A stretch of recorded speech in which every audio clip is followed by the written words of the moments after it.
Hi, I'm Dr. Chris Fleming. This is the weekly roundup for What is the Human? This week we looked at paradox. Paradox and human communication. Now, it seems like a slightly unusual topic to be looking at in a unit called What is the Human? But in fact, it is not unusual at all. Paradox is an unusual and seemingly specialized topic in logic and areas of mathematics and philosophy. But in fact, it's not just that. It is one of the biggest features of human thinking and human symbolization. Look, there are a few complicated logical issues that occur in this week's discussion. And if you get confused by some of this, really what I want you to come out of with this week is an understanding of one concept, and that is the double bind, which is the example that I've given of something called a pragmatic paradox.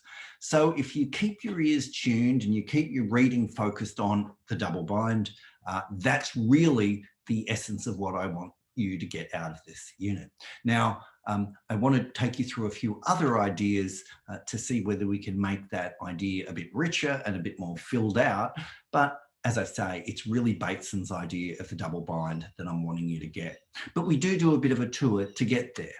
Now, one of the things we talked about a couple of weeks ago was human language and representation. We said human beings are distinct from animals, non-human animals, at least with respect to their modes of thought and communication. We call this symbolic communication or symbolic reference. Now, one of the things about this form of communication, that we take that idea from Deakin, remember, one of the ideas, one of the features of this is we can do all sorts of crazy things with language. We can refer to worlds that didn't exist, right? So we can talk about what happened in Lord of the Rings. We can lie to people, we can sing, we can make puns about things. We can insinuate things that we're not exactly saying. We can lie, and we can engage in something called self-reference. So for instance, that last sentence that I said contains self-reference. This statement itself that I'm saying right now contains ideas about self-reference. See what I did there? It was a statement that's referring to itself. That is, in a word, self-reference. So reference is something, a feature of language that when we talk about things, reference is what we're talking about. So if I was to talk about my glasses case, the reference, can't see it, the reference is to this, my glasses case. But if I start talking about the English language, you'll notice that I'm using the English language that refers back to the English language. So this is a kind of self-reference, a form of representation that refers to itself. Now, what can happen with issues of self-reference is that you can start to do some tricky and weird things with them. So for instance, this sentence is exactly 7 words long, is a very neat and tidy version of self-reference. And a particularly vivid illustration of self-reference I supplied here was the drawing hands lithograph from M.C. Escher from 1948, which is a hand drawing a hand, drawing a hand, drawing a hand. And this is really a symbolization of what we're talking about, at least for this first little bit about self-reference. Well, what can happen with self-reference is that we can engage in paradox, that there are these unusual features of human representation that can get us into sort of confusing and sometimes quite fun trouble. Have a look at this. The red button says the green button is true. That seems fine. It's just you made a claim about something there. And then you go to the green button, which says the red button is false. Now something's happened here. One of the weird things about paradox is it seems to suggest contradictory things at the same time. So here, to make it really explicit, and this is a bit of a head bender, the green button is true. And if you read the green button, it says the red button is false. Now, if that red button is right in saying that the green button is true, and the green button says that the red button is false, then is the red button true or is it false? Well, we're in this weird situation where it seems to be that if it's true, then it's false. And if it's false, then it's true. This is paradox. One of the unusual features of human representation and an aspect of self-reference.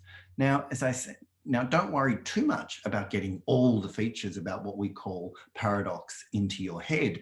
But if there are, in fact, any maths heads and programmer heads listening to this, and I know there are a few of you in the unit, and I've spoken to a couple of you, I have provided an appendix to this week because mathematically and in terms of coding, some of this stuff is very interesting and a bit fun, I have to admit, at least for the nerds amongst us. So a logical paradox is usually defined as a statement or argument, have a look at the green buttons, which seems reasonable or rational, which make a claim about this other button. Neither of those claims seem weird, but which has an obviously unacceptable conclusion. What is that obviously unacceptable conclusion? If it's true, it's false, and if it's false, it's true. That doesn't seem to be something that we want to accept if you go back to that green button. A pragmatic paradox is what can happen is if you turn an injunction and you drag it into the 3D world with you. Now, what am I talking about? Let's just skip paradoxes for a moment because I don't want to talk too much about the logical structure of these now. I want to get onto the main issue for this week, which is a double bind. If you're in the seminar though, of course, we went through all of this stuff. So what is a pragmatic paradox? Even if something is coherent in the way that the red button, green button thing was, something problematic about it, it doesn't stop us from saying it. In fact, we can bring a certain kind of paradox into the world and then make them into sort of orders or really weird forms of communication. What if I said to you, okay, so you must accept the mission, will you? And you say yes, and you say, okay, well, your mission is to not accept the mission. What exactly do you do? What does this entail? It becomes very confusing, very difficult to figure out. And if someone wants to harass you, then they are just going to be able to do it regardless. Now, do people really behave in such crazy ways? Yes, they do.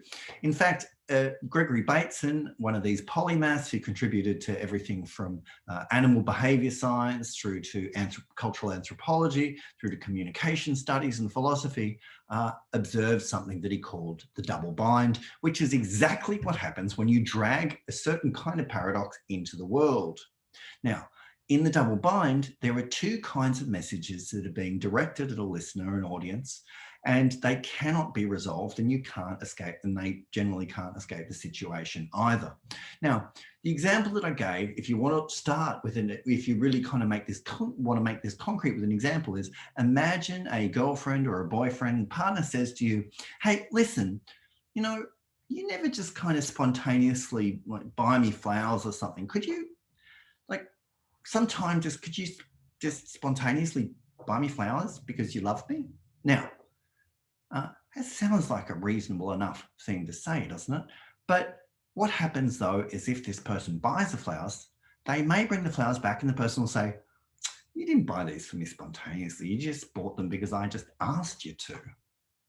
So they kind of failed there. But what if they don't buy the flowers? Well, they've kind of failed there. In fact, the person has given them a bit of a double bind, that if they buy the flowers, they're just buying them because they told them to. And if they don't buy them, then, well, they've disobeyed the instruction to buy them flowers. Now, this kind of double imperative is bizarrely common in human relations, where people give all sorts of contradictory imperatives. Whenever you get conflicting information from someone, when they're giving you multiple messages that can't be resolved, we call this often a double bind. It involves a meta communication, and the double bind has been deliberately used for psychological control and propaganda throughout the ages, although it can come across as much more innocent, and in fact it can be kind of innocent. But all of this is really leading to the question of human desire. Human desire often is in this odd state of double bind. Often people seem to have, even within themselves, contradictory imperatives. What about the person who will only fall in love with people who are already married? They're only interested in things they cannot have. As soon as they get something, they don't want it. What do they want? They want what they can't attain. Now, that is an amazing kind of and unusual mode that human beings engage in, but it is surprisingly common. Now, of course, this is a kind of negative week in some ways, but not all of this is bad news. But we have to understand the ways in which this kind of symbolic communication we engage in can involve certain forms of thought that, well, in very mild forms, kind of make us a bit crazy.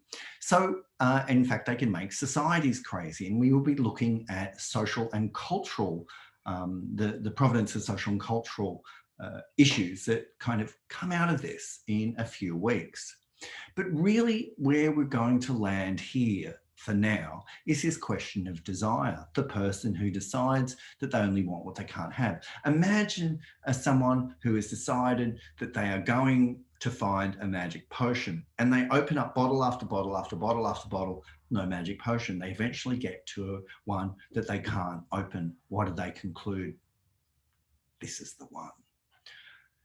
We are sometimes attracted bizarrely to obstacles. What does this say about at least modern society and modern desire? Now, I'll finish with one point about desire. What is desire? Well, we could say that any animal, including humans, have appetites. We want to drink, we want to eat, we don't want to be cold, we want to sleep, want to have sex, and so on. Now, what happens is that human beings mix these appetites with, well, you guessed it, symbolic representation or symbolic communication. That is, a dog is not going to be upset if you put on its doggy coat and it's not a Cartier coat or it's not some designer brand. It won't like it if it's uncomfortable, but it's not going to worry about, the kind of label on it necessarily. Human beings, on the other hand, do. We get our biological appetites and then we mix them up with various forms of symbolization. Well, this is not just about status and advertising or any of this, these kind of issues, although it is about that. This raises huge questions about why we want what we want, when we want it, and what we're going to do about it. Not just as individuals, but more broadly as cultures. How do cultures want things and how do societies manifest their desires? So we're going to start, in a sense, at the individual, and we're going to build out in the next few weeks. And we're going to talk about from the individual human out into ideas of society and culture and humans' place in there.